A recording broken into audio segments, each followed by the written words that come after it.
¿Cómo comenzar a leer la Biblia? Si quieres saber cómo comenzar a leer la Biblia, este es el lugar indicado.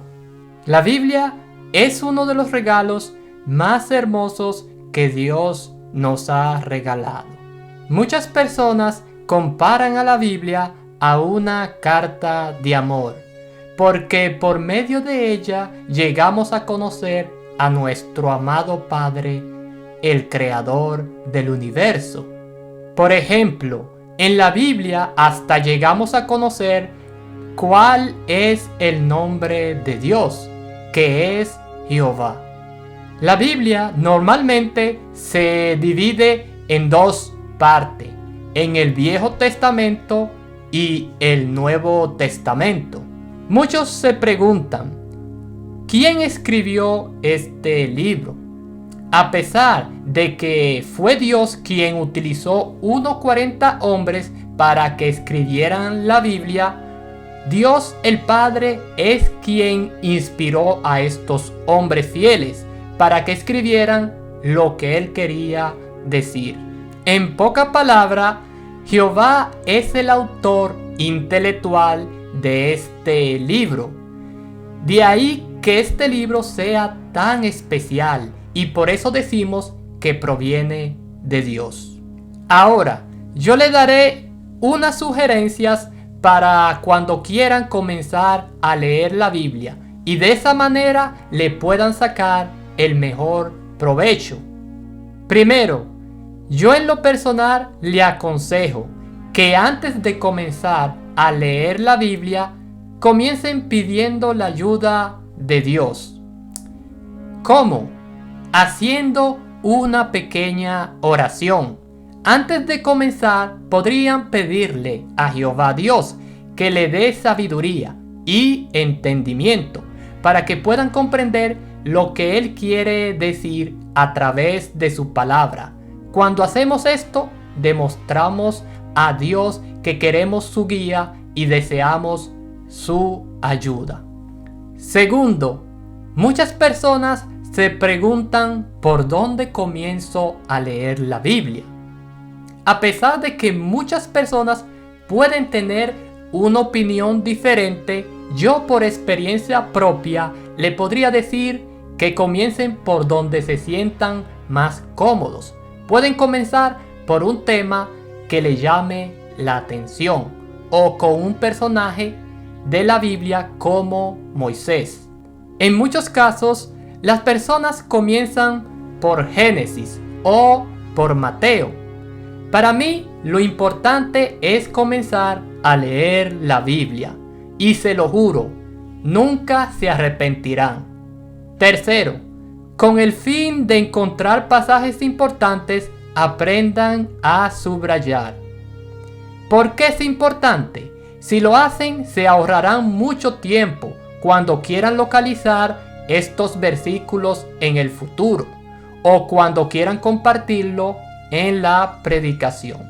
Cuarto, Dios no desea que sus siervos lean la Biblia de manera apresurada. Más bien, Él quiere que le saquemos el mejor provecho. ¿Cómo lo logramos? Meditando en los versículos. Esto es muy importante, que dediquemos tiempos a pensar en los versículos que leemos. Esto nos ayudará a asimilar lo que aprendemos de su palabra y descubriremos cosas que no habíamos visto antes. Quinto, ¿qué hago si aprendo algo interesante? Tomemos notas de lo que aprendemos, porque esto es importante. Según los expertos, cuando se trata de retener información, el tomar nota es un método muy importante y efectivo.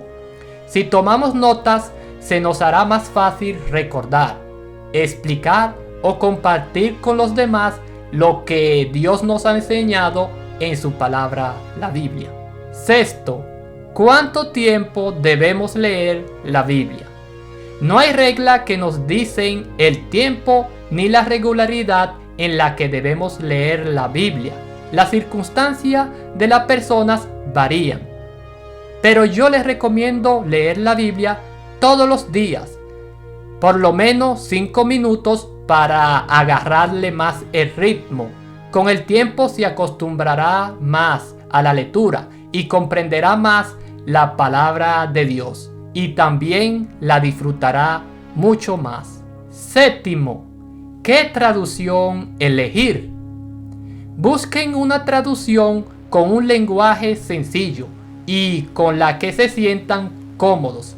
Todas las traducciones de la Biblia son una buena elección. Aunque yo no comencé a leer la Biblia con esta traducción, yo les recomiendo la traducción del Nuevo Mundo. Para mí es la más fácil de entender y además la que es más fiel a los antiguos manuscritos. Octavo, utilicemos la tecnología para sacarle el mejor provecho a la Biblia. Por ejemplo, ¿por qué no utilizar una aplicación gratuita para aprender de la Biblia? En mi caso, yo utilizo la JW Library, que es una aplicación donde tienes la Biblia y puedes tener un programa de estudio personal. También puedes subrayar, tomar notas y escuchar la Biblia gratuitamente. Por ejemplo, podrías escuchar la Biblia mientras que conduces al trabajo o haces ejercicio. Recuerden, todos los métodos son buenos para que puedan beneficiarse de la información que está en la Biblia. Conclusión. La Biblia es la carta de amor más bella que alguien ha escrito. En ella conocemos cómo es Dios y qué espera de nosotros. Si somos constantes y nos esforzamos por aprender de Dios, Él nos bendecirá, porque Él se complace cuando hacemos un esfuerzo sincero por aprender de Él. Recuerden, lo que aprenderán de la Biblia los ayudará para toda la vida.